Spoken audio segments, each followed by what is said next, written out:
Hello guys, welcome. I am so sorry कि 3 मई का जो न्यूज़पेपर है मैं बहुत रात को ही ये कर पा रही हूँ। I am so sorry because I was not well, मुझे फीवर हो रखा है अभी भी, बट अभी उतरा हुआ है।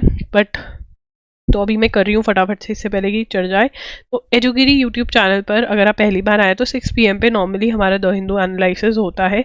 यहाँ पर द हिंदू के आर्टिकल्स जो हैं वो सारे के सारे जो इंपॉर्टेंट है, चाहे आर्टिकल्स एडिटोरियल्स, वो सब कवर किया जाता है। ये ऑल एंट्रेंस एग्जाम्स के लिए बहुत ज़्यादा हेल्पफुल है। ठीक है, मैं आपके नोट्स बनवा देती हूँ, समझा देती हूँ चीज़ें। आप एक क्लास अटेंड तो करके देखो, आपको बहुत मज़ा आएगा। मतलब मज़े के साथ साथ पढ़ाई भी होगी। सब्सक्राइब ज़रूर कर लेना इस चैनल को। That's it.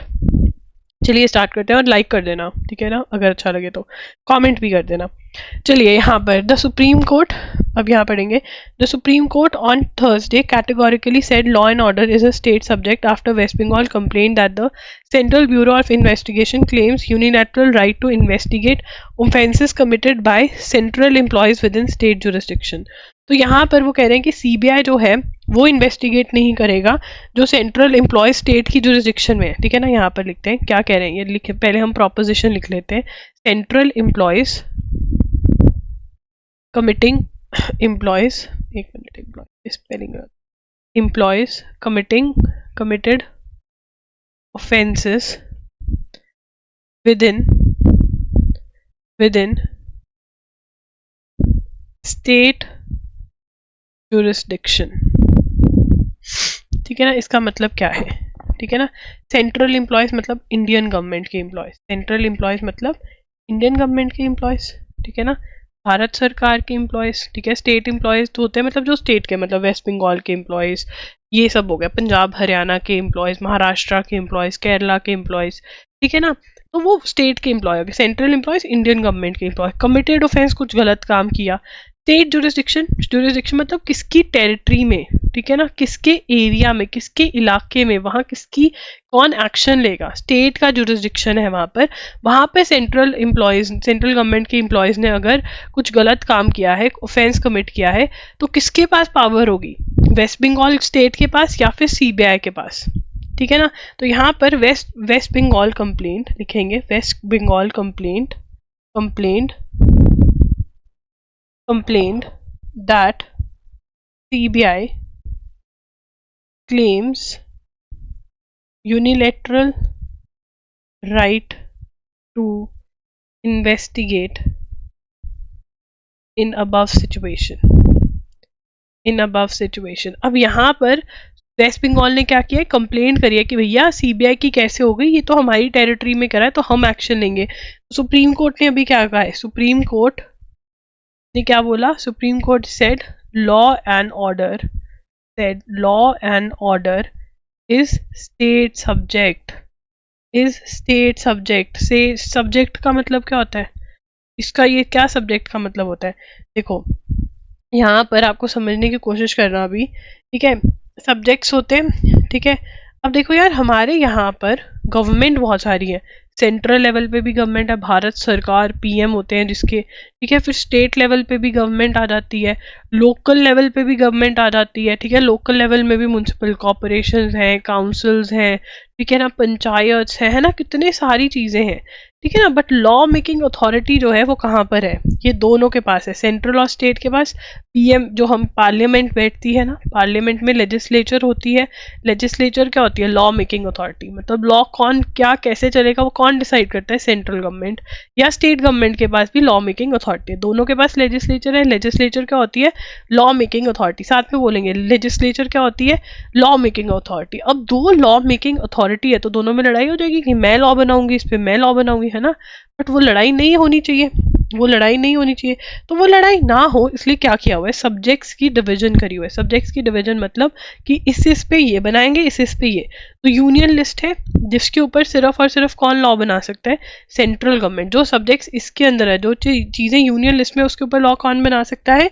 सिर्फ और सिर्फ सेंट्रल गवर्नमेंट। ठीक है ना, फिर उसके बाद है स्टेट लिस्ट। ठीक है ना, स्टेट लिस्ट के अंदर वही लॉ, वो जो चीजें स्टेट लिस्ट के अंदर है उस पर लॉ कौन बना सकते हैं? स्टेट बना सकती हैं। ठीक है ना, और एक है कॉन्करेंट लिस्ट। कॉन्करेंट लिस्ट में जो सब्जेक्ट्स हैं उस पर सेंटर और स्टेट दोनों बना सकता है, बट चलेगी किसकी? सेंटर की चलती है मोस्टली। ठीक है ना। तो ये सब्जेक्ट्स की डिवीजन करी हुई है। तो ऐसे ही कह रहे हैं कि जो लॉ एंड ऑर्डर का सब्जेक्ट है, ये याद रखना है, लॉ एंड ऑर्डर का सब्जेक्ट कौन सी लिस्ट में आता है, स्टेट लिस्ट में आता है। मतलब किसकी चलेगी इसके अंदर, स्टेट की चलेगी। तो यहाँ पर कह रहे हैं कि लॉ एंड ऑर्डर, अगर एक सेंट्रल गवर्नमेंट के एम्प्लॉय ने ऑफेंस कमिट किया, मतलब लॉ एंड ऑर्डर सिचुएशन खराब करी है, तो किसकी चलेगी, स्टेट की जुरिस्डिक्शन होगी उसकी। किसकी किसकी किसकी जुरिस्डिक्शन होगी वहां पर, स्टेट की जुरिस्डिक्शन होगी, ये बोला है। ठीक है, अभी ये केस चल रहा है। लॉ एंड ऑर्डर इज, अब यहाँ पे हम पढ़ लेते हैं क्या है। Law and order is a state subject. Suppose a central government employ commits dacoity, will the case be investigated by CBI only? Justice B R Gavai curate, justice Sandeep Mehta also on the 2 जज bench said when army personnel. ठीक है, ये सारा हमको ये वाला पढ़ने की कोई ज़रूरत नहीं है। ठीक है, ये मैंने ऐसे ही मार्क कर दिया, बट ये वाला इंपॉर्टेंट है, ये समझ में आ गया। अगर आ गया तो yes yes yes in the chart section, फटाफट से। चलो आगे चलें। अब यहाँ पर there is a possible crisis brewing in India over the manner in which certain technology companies are wielding standard essential patents against the telecom manufacturing sector. अब यहाँ पर ये क्या कहने की कोशिश कर रहे हैं, समझते हैं इसको। तो देखो यार, वो कह रहे हैं, इसको ना पहले लिखना मत, पहले समझना। टेलीकॉम सेक्टर में क्या हो रहा है, टेलीकॉम सेक्टर में क्या हो रहा है, पेटेंट्स ले रहे हैं। वो क्या कह रहे हैं कि पेटेंट्स ले रहे हैं। पेटेंट्स क्या होते हैं, पेटेंट्स क्या होते हैं, कोई बता सकते हैं?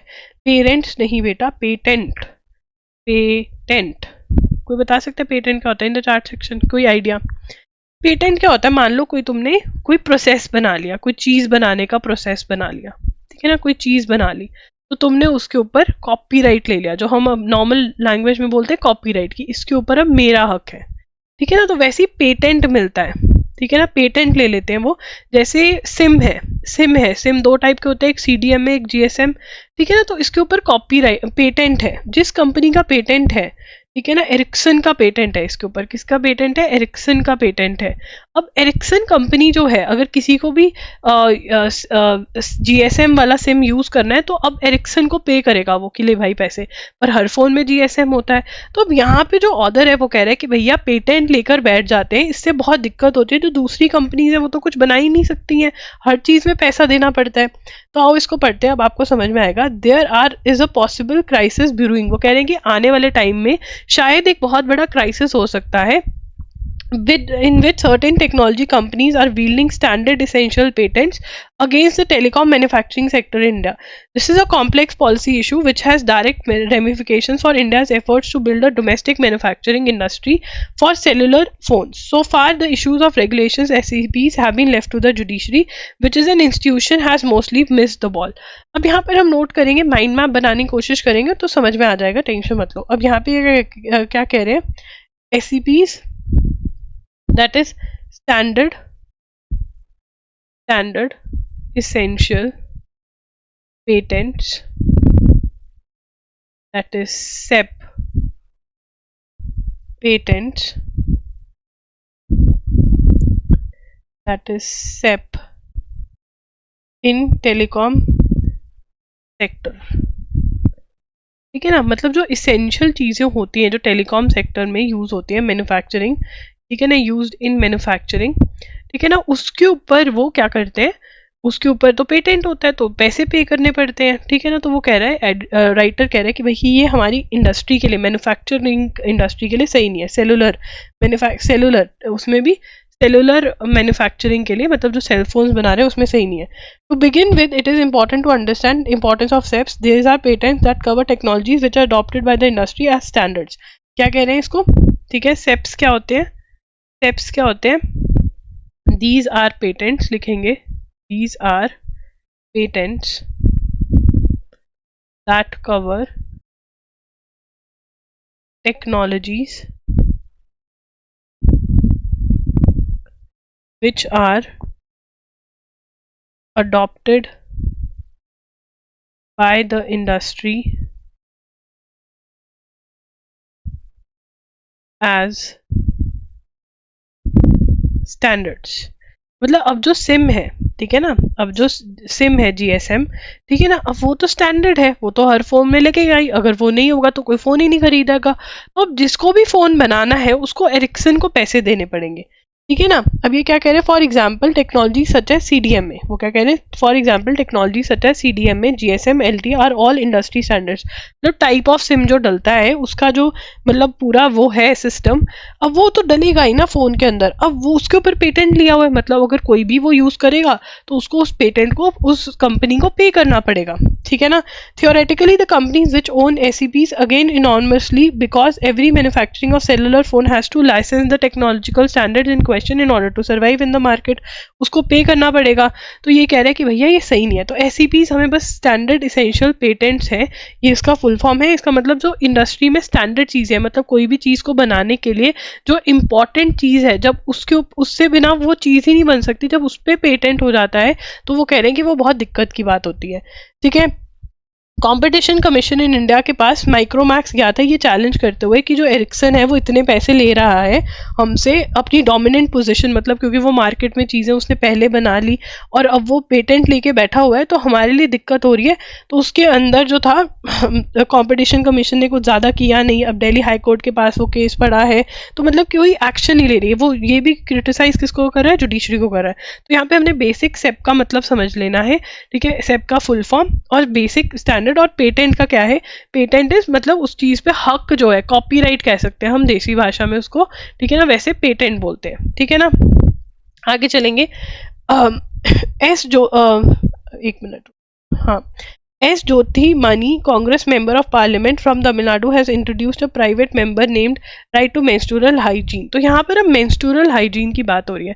कोई बच्चा जो कि जो एसे राइटिंग की बात कर रहा हूँ, any kid who is talking about essay writing, मतलब टॉकिंग क्या, मतलब कोई प्रेपरेशन कर रहा हो, एसे राइटिंग, बताओ बताओ।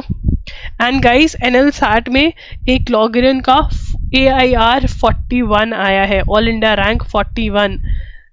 A very very close student of mind, ठीक है ना, and really happy for him, ठीक है। NL SAT AIR 41, yes. चलिए आगे चलते हैं, ठीक है। अब यहाँ पर सबसे पहले मेंस्ट्रुअल लीव की बात करेंगे। मेंस्ट्रुअल लीव, लड़कियों को पीरियड जाते हैं राइट, तो तब बहुत दर्द होता है, तो वो कह रहे हैं कि तब छुट्टी दे देनी चाहिए। ये बिल क्या कह रहा है, the bill sought remedies in the form of rights including paid leave for 3 days, right to leave और absence for 3 days for students above class 8, right to 30 minutes rest twice a day. तो ये सब चीज़ें कह रहे हैं। अब problem क्या है इसके अंदर, देखो यार, मेंस्ट्रुअल ये नोट करने की जरूरत नहीं है, एसे राइटिंग वाले ही नोट करेंगे, सिर्फ और सिर्फ एसे राइटिंग वालों के लिए ये, ठीक है ना। अब प्रॉब्लम क्या है इसके अंदर, व्हाट इज द प्रॉब्लम, क्या प्रॉब्लम है इसमें।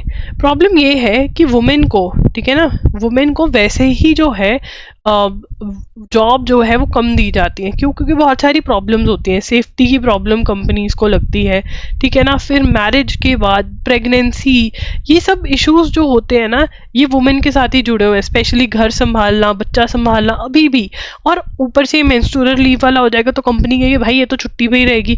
तो ये बहुत दिक्कतें भी है, एडवांटेजेस और डिसएडवांटेजेस दोनों हैं इसके। तो ऐसे राइटिंग वाले बच्चे इसको ज़रूर प्रिपेयर कर लें, क्योंकि इस पर बहुत बात हो रही है।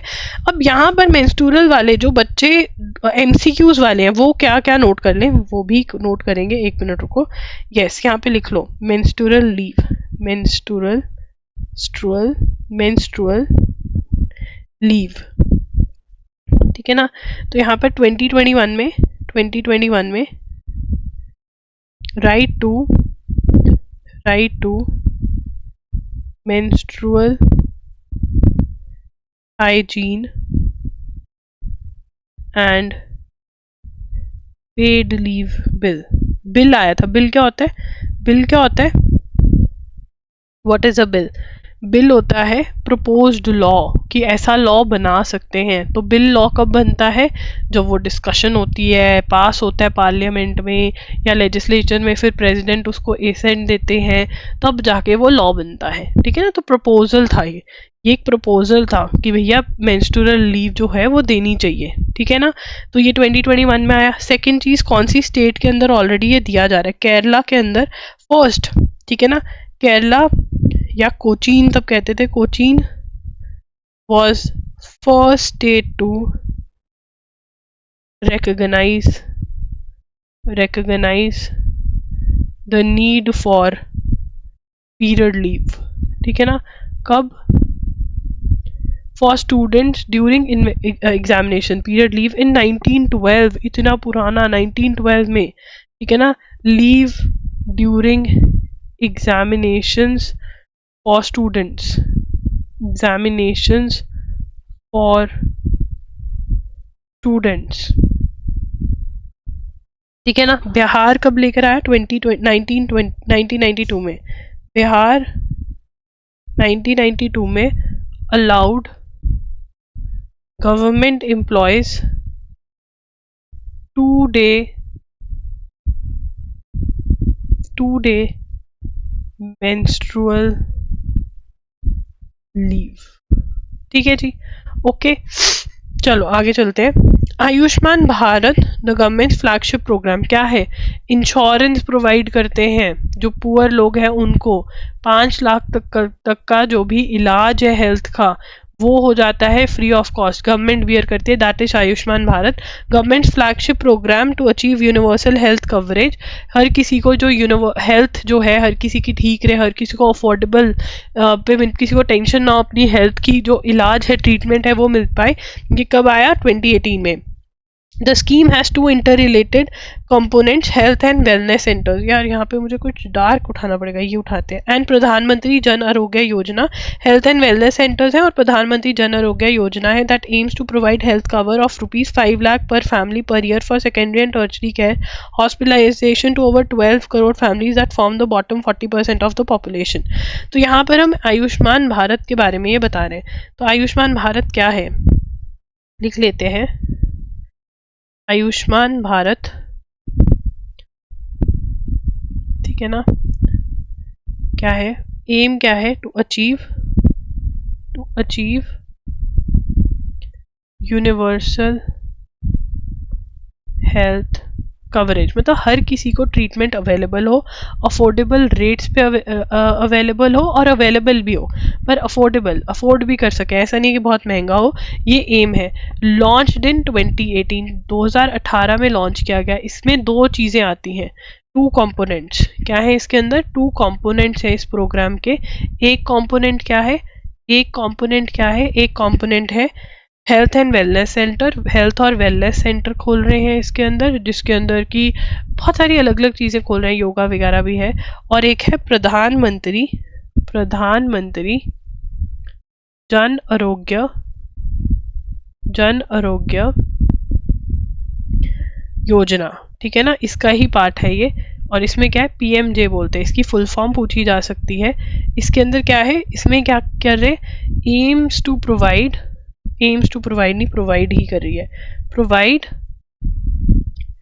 हेल्थ कवर ऑफ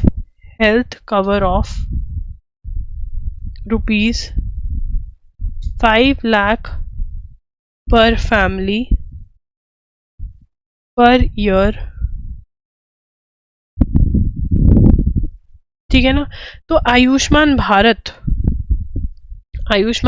जो है, ठीक है ना, आयुष्मान भारत जो स्कीम है, ठीक है, उसमें क्या है यूनिवर्सल हेल्थ कवरेज, मतलब क्या प्रोवाइड करना चाहते हैं? अफोर्डेबल ट्रीटमेंट जो है, और सबको अवेलेबल भी हो treatment, affordable treatment available to all, ठीक है, ये एम है। 2018 में इसको लॉन्च किया गया। 2 कंपोनेंट्स है, एक तो हेल्थ और वेलनेस सेंटर बना रहे हैं और एक हेल्थ कवर दे रहे हैं 5 लाख का पुअर फैमिलीज को। 5 मतलब एक फैमिली में अगर कोई 5 लाख तक का इलाज उस परिवार का हर एक साल में फ्री में हो जाएगा, 5 लाख तक का, ठीक है ना। तो ये है। उसके बाद why are Indian spices facing the heat, Indian spices in news. तो इंडियन स्पाइसेस को क्या हुआ है? इंडियन स्पाइसेस में क्या दिक्कत है? इंडियन स्पाइसेस में क्या दिक्कत है इंडियन स्पाइसेस में? आओ पढ़ते हैं। At least 5 countries, including Singapore, Hong Kong, and US, have announced an investigation into possible contamination of spices. Spices में भी गड़बड़ है। Spice mixes sold by Indian brands MDH and Everest. The complaints are cite the presence of ethylene oxide, a toxic chemical used as a food stabilizer beyond permissible limits. तो यहाँ पर हर एक चीज़ के notes बनने पड़ेंगे। 5 countries, at least 5 countries, including USA, Singapore, Hong Kong and Hong Kong, Hong Kong announced investigation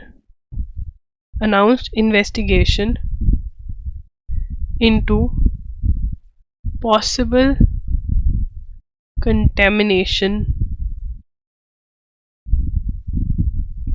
of spice mixes sold by Indian brands Everest and MDH। क्या बोल रहे हैं, कौन कौन सी कंट्रीज, 5 कंट्रीज, जिसमें से कौन कौन सी है, और जिसमें से 5 कंट्रीज में से 3 कौन सी है, यूएसए, सिंगापुर, हांगकांग। वो क्या कह रही है, पॉसिबल कंटेमिनेशन, ठीक है ना, गलत काम किया हुआ है, स्पाइस में जो मिक्स किया हुआ है गलत किया हुआ है। एवरेस्ट और एमडीएच, इतने पॉपुलर मसाले उन्होंने मिक्स किया हुआ है। क्या, the spice board of India, यहाँ पर क्या क्या पाया गया, the complaint site presence of ethylene oxide, ठीक है ना। क्या कह रही है, कंप्लेंट साइट presence of क्या है, ethylene oxide,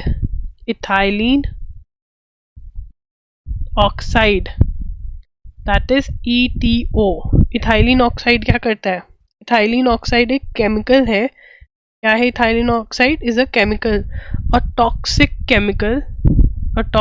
chemical used as a food stabilizer beyond permissible limits। मतलब जितना अलाउड है उससे ज़्यादा यूज़ कर रहे हैं। क्या यूज़ कर रहे हैं, इथाइलिन ऑक्साइड। ये इम्पॉर्टेंट है कि क्या यूज़ कर रहे हैं, ठीक है, कौन सी कंपनीज यूज़ कर के अगेंस्ट है ये।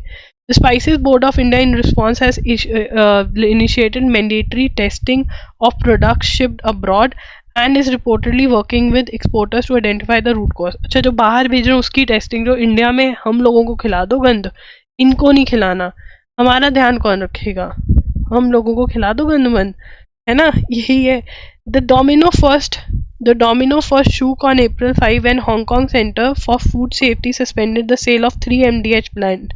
ठीक है ना, हांगकांग ने 3 MDH मसालों के सेल सस्पेंड कर दी। कौन कौन से, Madras curry powder, sambar masala, curry powder masala and Everest fish curry masala. The spices mixes had high levels of ethylene oxide. The regulator said and advised consumers against purchasing it. Days later, Singapore ordered a recall of the Everest spice mix, stating that it is unfit for human consumption. MDH has also called allegations over ETO contamination अब MDH कह रहे हैं ये baseless है, ठीक है ना। अच्छा, ये और ये हंसी आ रही है मुझे कि स्पाइस बोर्ड ऑफ इंडिया कह रहे हैं कि हाँ जो बाहर जा रहे हैं वो चेक कर लो। इंडिया वालों को क्या है, इनको तो आदत है, इनको कोई फर्क नहीं पड़ता है, बाहर वालों को बेचारों को फर्क पड़ता है, ठीक है ना। तो यहाँ पर ये लिख लेंगे, ये पॉइंट बनेगा, तीसरा पॉइंट बनेगा, लिख लो स्पाइस बोर्ड ऑफ इंडिया, ठीक है ना। कौन सा board, spices, the spices board of India has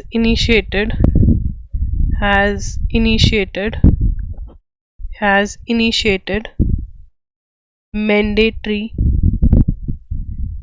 testing of ships of products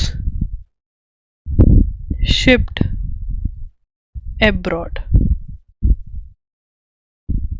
ठीक है, जो स्पाइसेस बोर्ड ऑफ इंडिया ने क्या कहा है, मैंडेटरी है कि टेस्ट करो जो प्रोडक्ट्स कहाँ जा रहे हैं, जो बाहर जा रहे हैं, अब्रॉड जा रहे हैं, ठीक है ना।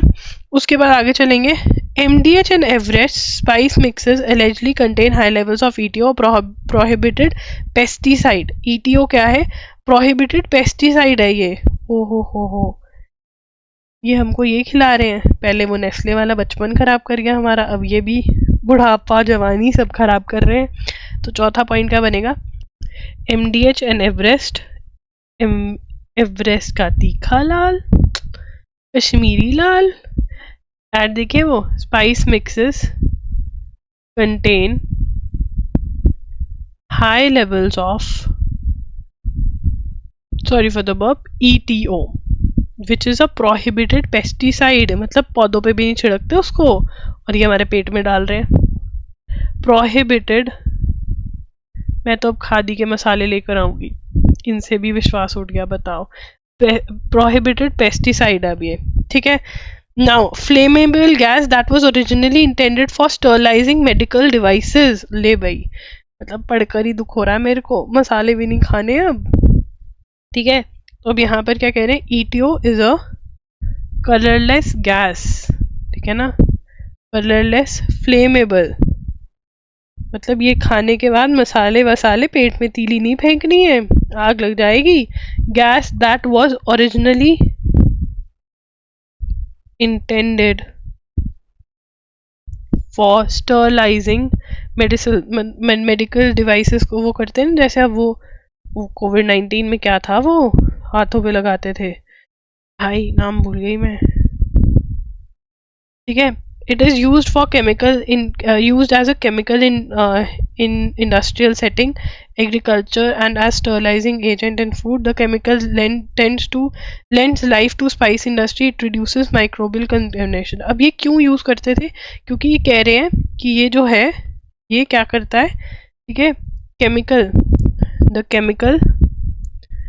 chemical lends life to spice industry, क्या करता है ये, reduces microbial contamination, shelf life बढ़ा देता है, खराब नहीं होता है ना, क्या करता है, एक्सटेंड्स शेल्फ लाइफ। पैसा भाई पैसा, ऐसा ही नहीं, इतने सारे परिवार आगे के आगे चला रहे हैं इसको, ठीक है। तो देखो हमको बेवकूफ बना रहे, इंडियन स्पाइसेस के अंदर ये हो गया, बंद कर दिया ये वाला, ये इथाइलिन ऑक्साइड पाया गया है, ठीक है ना, ये है स्पाइस बोर्ड ने क्या कहा है। फिर उसके बाद यहाँ पर MDH और एवरेस्ट में ETO है, ETO क्या है, ठीक है ना, और ये क्या करता है, शेल्फ लाइफ एक्सटेंड, मतलब ज्यादा देर तक वो खराब नहीं होता, बहुत देर तक चल जाता है। Scrutiny of FDA's import refusal for the calendar year 2023, उसमें पता चलता है कि रामदेव फूड प्रोडक्ट्स जो हैं USA के अंदर मैक्सिमम रिडक्शन उसको मिले, followed by MDH, MTR, Everest, makers of catch. और यहाँ पर मैंने ये भी पढ़ा था जो तुम्हारा फेवरेट है, मैगीज मैजिक के मसाला, द रिकॉल टर्म, इसके ऊपर एवरेस्ट गरम मसाला, सांबर मसाला एवरेस्ट का, इसके ऊपर भी किसने खाया ये, भाई ये मैजिक मसाला तो मैं बहुत खाती हूँ, बंद बंद बंद बंद, नहीं नहीं नहीं, ठीक है। सत्यजीत रे is universally admired for cinematic creation, ये स्टैटिक जीके का क्वेश्चन है कि किस चीज के लिए जाने जाते हैं सत्यजीत रे।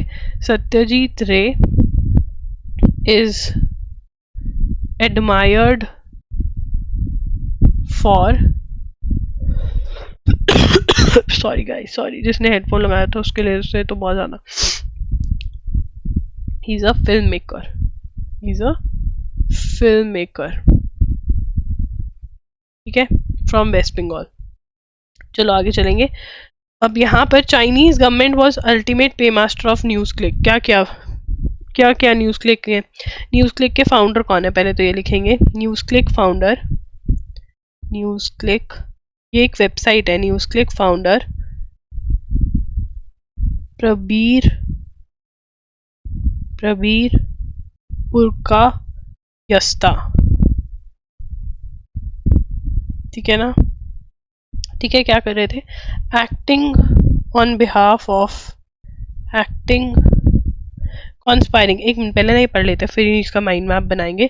तो बेसिकली ये कह रहे हैं कि जो ये news click website, news website है ये, ठीक है ना, तो इसके जो फाउंडर हैं, इसके जो ह्यूमन रिसोर्सेज के हेड हैं, जो न्यूज़ पोर्टल चला रहे थे, अमित चक्रवर्ती, ठीक है, वो क्या कर रहे थे, वो बेसिकली चाइना से पैसे लेकर उनका एम क्या था, conspiring nothing else but to forcefully replace Indian democracy, जो हमारे इलेक्टेड लीडर है, इलेक्टेड, हम इलेक्शंस होते हैं, इतना कुछ हमारे with the party state system similar to one that existed. वहाँ पे वन पार्टी सिस्टम है, सिर्फ एक ही पार्टी है। इलेक्शंस तो नाम के ही होते हैं, जब एक ही इंसान है खड़ा तो उसको ही वोट डालेंगे और क्या है, ठीक है ना।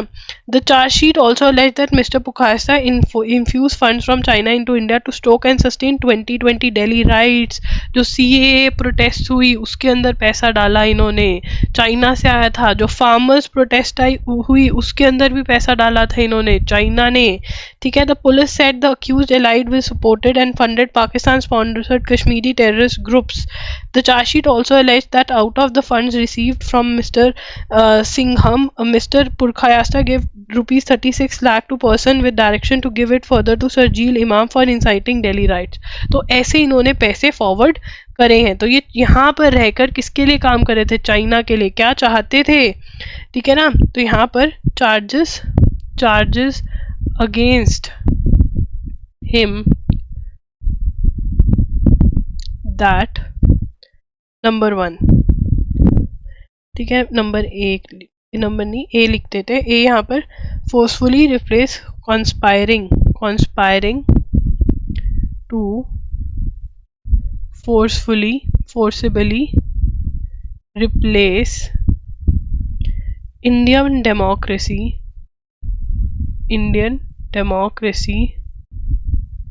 with party state system, ठीक है ना, ये कोशिश करी। फिर infused funds from China into India to stoke and sustain 2020 Delhi riots and farmers protests। जो दिल्ली में लड़ाइयाँ हुई, फार्मर राइट्स हुए, फार्मर्स प्रोटेस्ट में भी चाइना ने पैसे दिए, किसके थ्रू, ये न्यूज़ फाउंडर के थ्रू, प्रबीर पुरखायस्ता। और इसका एंड यहाँ पे लिख लो, ठीक है, सेकंड पॉइंट में ह्यूमन रिसोर्सेज हेड, इसी कंपनी का ह्यूमन रिसोर्सेज हेड, ये न्यूज़ की वेबसाइट है, अमित चक्रवर्ती।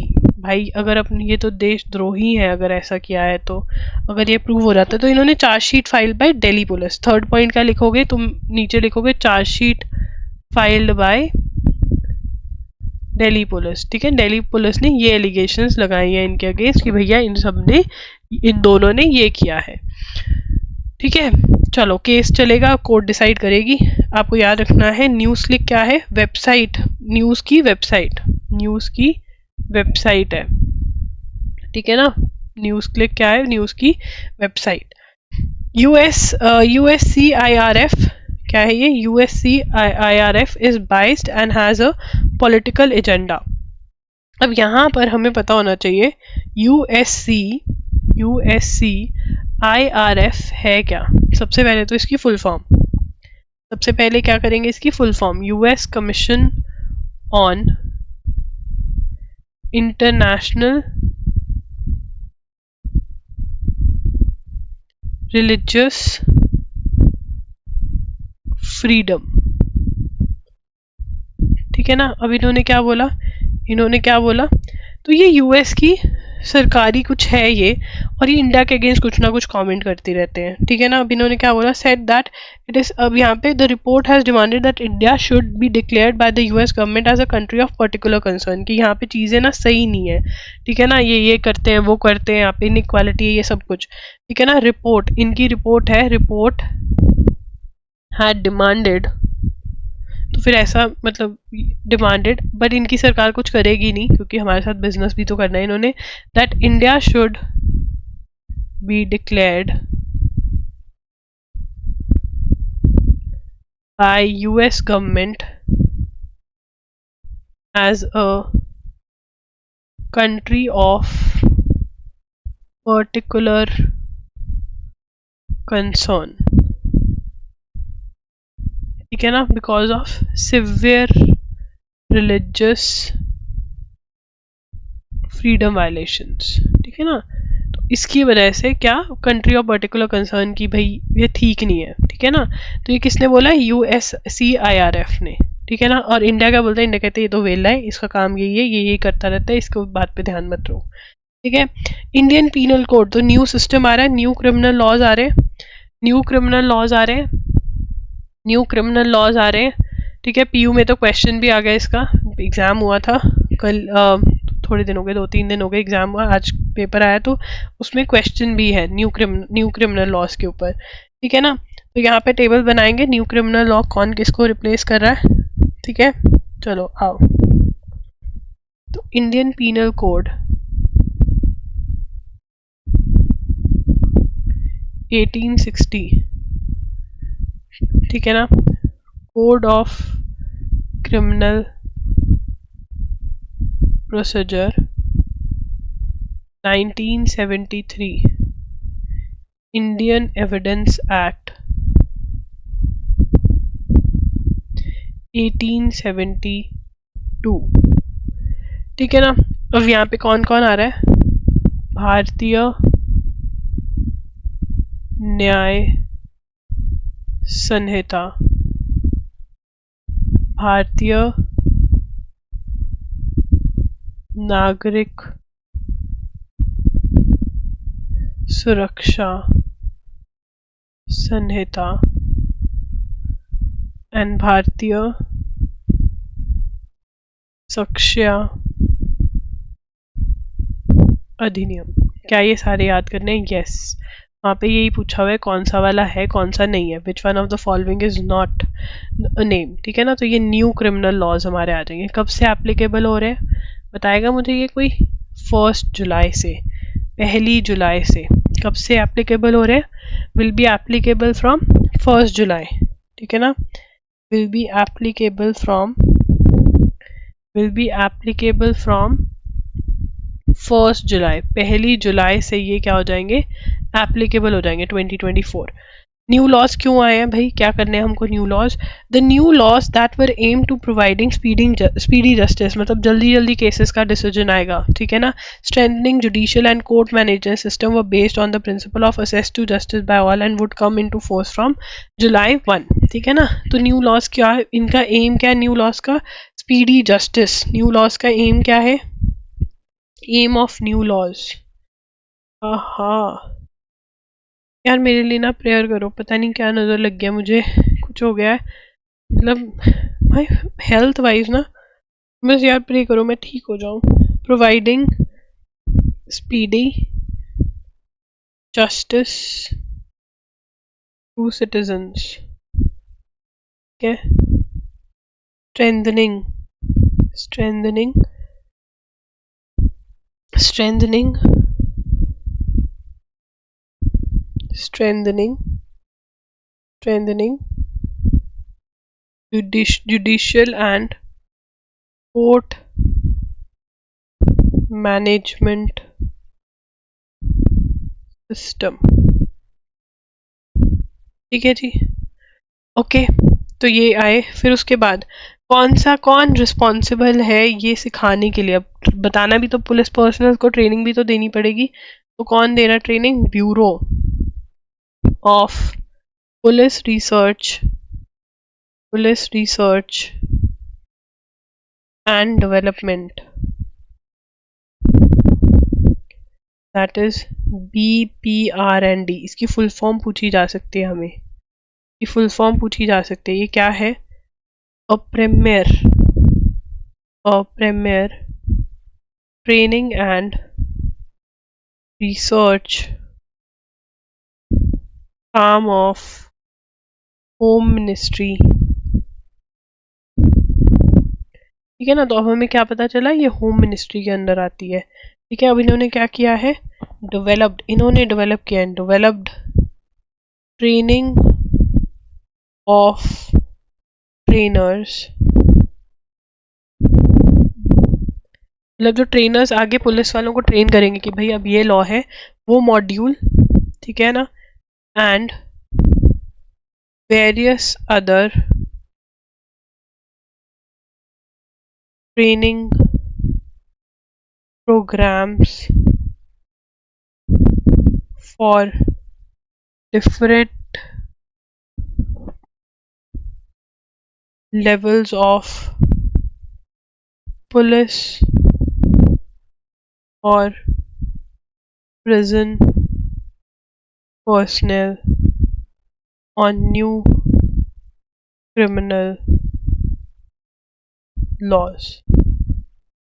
ठीक है ना। तो यहाँ पर हमारे पास सबसे ज़्यादा इम्पोर्टेंट क्वेश्चन क्या बनता है कि कौन है जिसने ये मॉड्यूल, कौन ट्रेनिंग जो है वो मॉड्यूल्स बना रहा है ट्रेनिंग के, जो पुलिस पर्सनल्स को ट्रेन करना, उनको बताना भी तो है नए लॉ के बारे में। ट्रेनिंग ऑफ ट्रेनर्स मॉड्यूल बनाया, various other programmes, training programmes बनाए। किसने बनाए? किसने बनाए? Bureau of police research and development ने। ये किसके अंडर आता है? ये होम मिनिस्ट्री के अंडर आता है। ये किसके अंडर आता है? ये होम मिनिस्ट्री के अंदर आता है। फोर्थ पॉइंट लिखेंगे, integration has been completed with integrated government online training portal. I got portal है। इंटीग्रेशन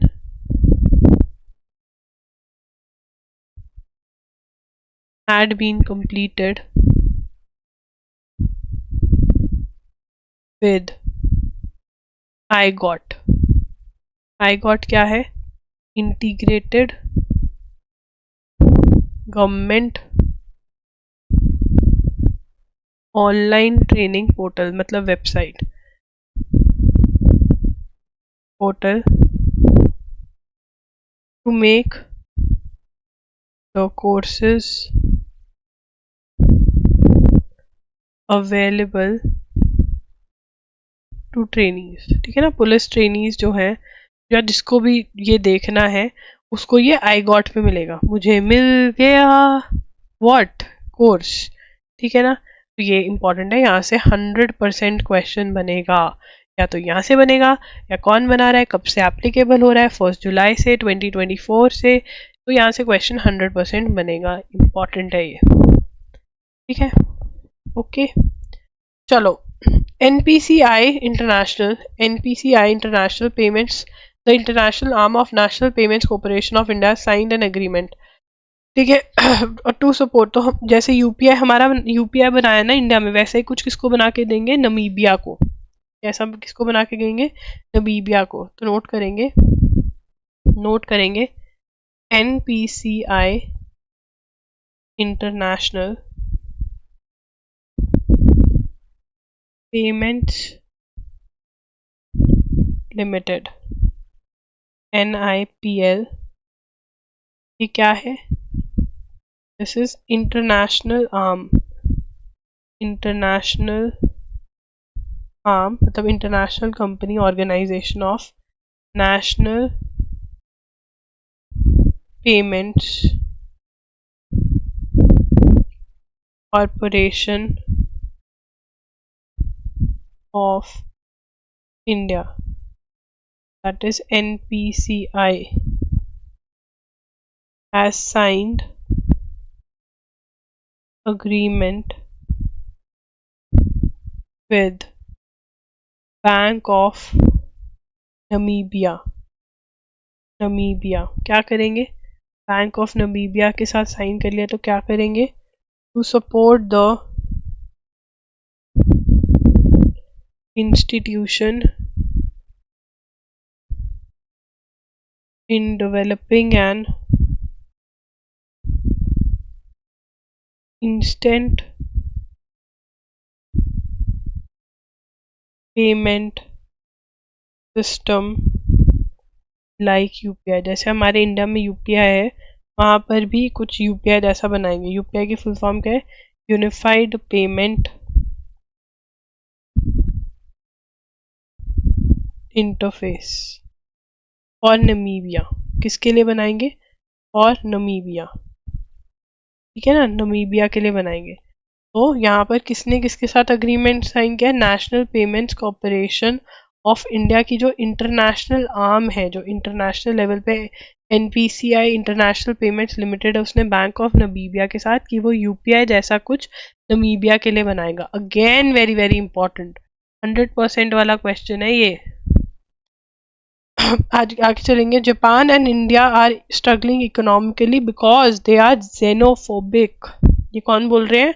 कौन ये ज्ञान दे रहे हैं? यूएस के प्रेसिडेंट जो बाइडेन। वो कह रहे हैं कि इंडिया वाले हैं ना बाहर से लोगों को नहीं आने देते, इसलिए जापान और इंडिया ग्रो नहीं कर रहा। ठीक है ना, ले लिया ज्ञान। Japan and India are struggling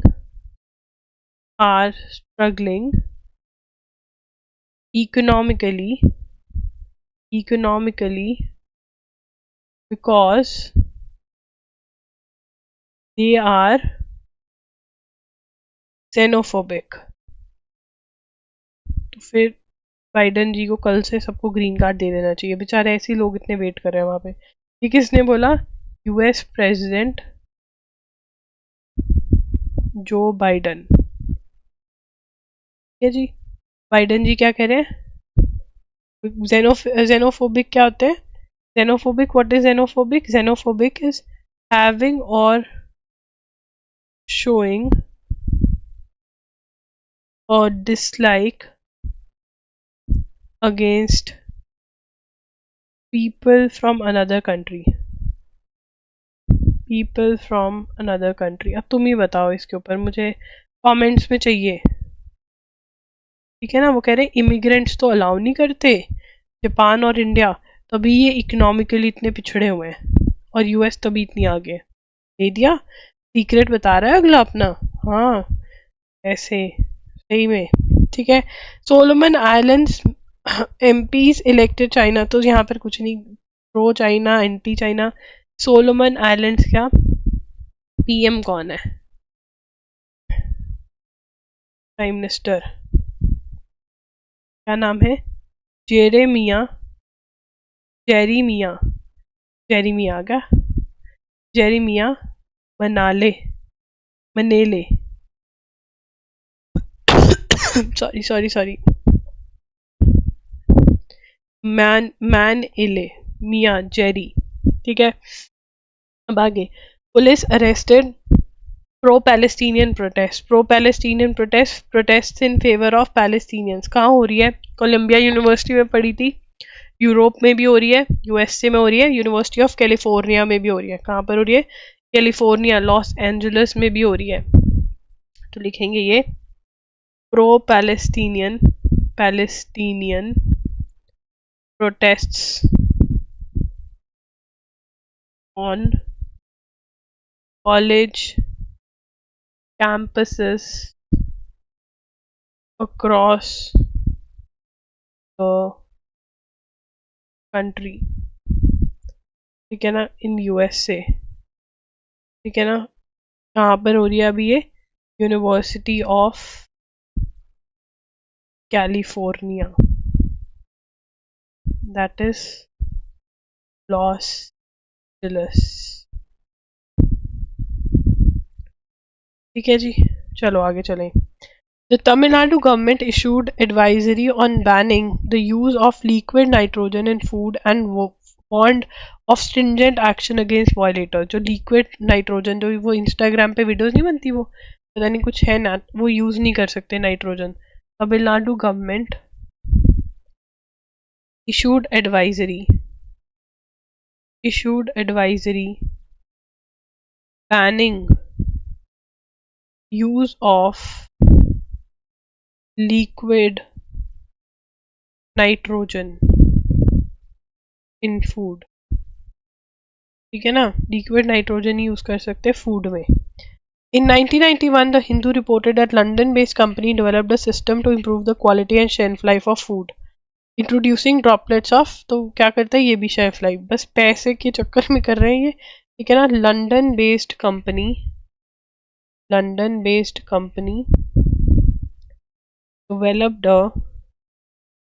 developed a system to improve the quality and shelf life of food by introducing droplets of liquid nitrogen in packing। तो अगर आप लिक्विड हाइड्रोजन डाल देते हो तो उससे शेल्फ लाइफ बढ़ जाएगी, वो चीज़ खराब नहीं होगी, ठीक है ना। when nitrogen evaporates it displace oxygen in food packages, displaces, prevents microbial action. तो ये भी लिखना ज़रूरी है। ये लिखना इसलिए ज़रूरी है क्योंकि ये लिखना इसलिए ज़रूरी है क्योंकि ये स्टैटिक जीके का क्वेश्चन है साइंस का, ठीक है ना। when nitrogen evaporates it displaces oxygen, O2 oxygen in food pack, preventing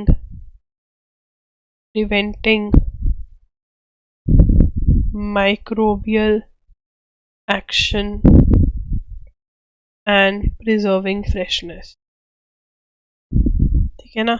अब ये क्वेश्चन साइंस का क्वेश्चन है कि क्या डाला जाता है, नाइट्रोजन डाली जाती है, ठीक है ना। लिक्विड नाइट्रोजन डाली जाती है शेल्फ लाइफ बढ़ाने के लिए। क्या डाली जाती है, लिक्विड नाइट्रोजन, ठीक है। The technique was useful in packing coffee, ये सब कुछ। पर तमिलनाडु ने कहा कि अगर कोई फूड में यूज़ करेगा use of liquid nitrogen in food तो हम उसको एडवाइजरी इशू करें, हम उसको एक्शन लेंगे, ठीक है ना। और ये स्टैटिक जीके का क्वेश्चन हो गया जो मैंने तुम्हें यहाँ पर कवर करवा दिया, ठीक है ना। तो ये दोनों ही चीज़ें कर लेना।